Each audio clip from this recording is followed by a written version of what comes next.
We're calling the experts. Home technology is getting smarter, and that includes your thermostat. But with so many options on the market, it can be tough to know if an upgrade is right for you.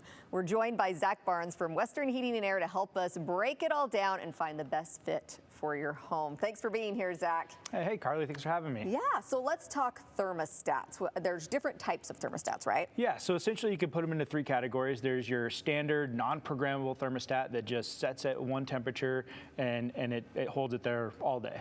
Okay.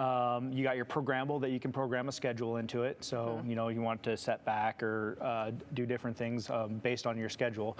And then you have, which is newer, but not as new as you think, is the Wi-Fi and smart thermostats that give you, some connectability from an app on your phone. You can adjust it, and there is some smarter algorithms in there, setbacks and programmings that can help with energy efficiency as well. Okay, so three different options. Now, why sometimes I've found like my thermostat can't reach the desired temperature that I want for my home in the summertime? It's hard. Yeah, that's an excellent question, and it's something that comes up a lot. So if your system is working correctly maintained, and everything's working great, and you still find that at the hottest part of the day, it doesn't seem to drop it down temperatures. But one thing to take into consideration is here in Idaho, we're regulated by energy standards where the design temperatures for 95 degrees outside to hold it at 75 degrees inside. And by having to design our systems within those regulations, we are in a lot of situations outside those design conditions. So at 100 degrees, trying to hold it at 70 degrees,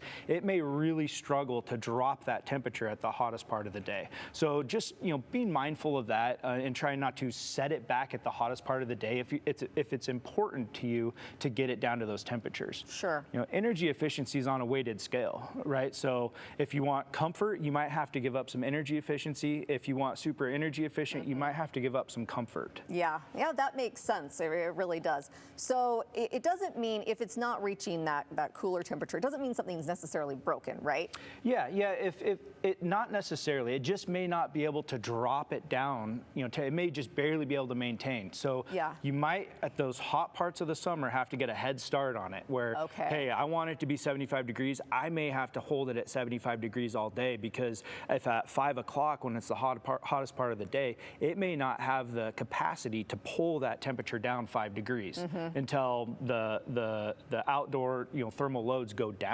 And usually that's when the sun goes down. Then you can see it start to drop. Okay. Now I have heard people say that they're like, well, you just need to set it to the lowest setting, and that will cool it faster. I think a lot of people do that. They just turn it way down. That's another great question too, and something that a lot of people think is that whatever temperature I'm putting that's the temperature it's going to be putting out, which is not correct. It's that's the temperature that it's going to stop running. 90% of the systems, they have a single stage air conditioner, which means when it comes on, it's running at 100%, pedal to the metal, and what that's going to do is it's going to, on average, do about a 20-degree temperature drop across the coil. So, for instance, if you're pulling 80 degrees across that from your return across the coil, it's only going to be putting out a 60-degree temperature.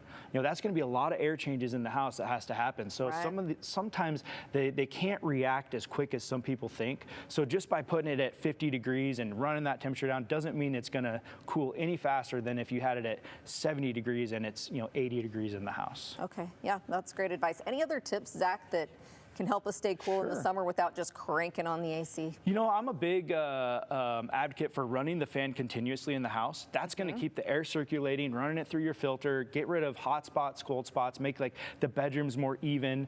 So that's a great tip there. And then attic fans, lowering that load on the house, it can get up to 150 degrees in the middle of summertime if you don't have a properly ventilated attic.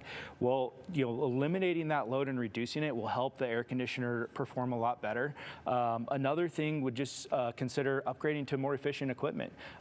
When you get into some of the higher end equipment, you can achieve comfort and efficiency together, and it's not as big of a weighted swing. Yeah, love it. Where can people learn more? Yeah, westernhvac.com. Go online and they can book any appointments or schedule us or reach us for anything. Awesome. Thank you so much, Zach. We'll be back with more here on Idaho Today.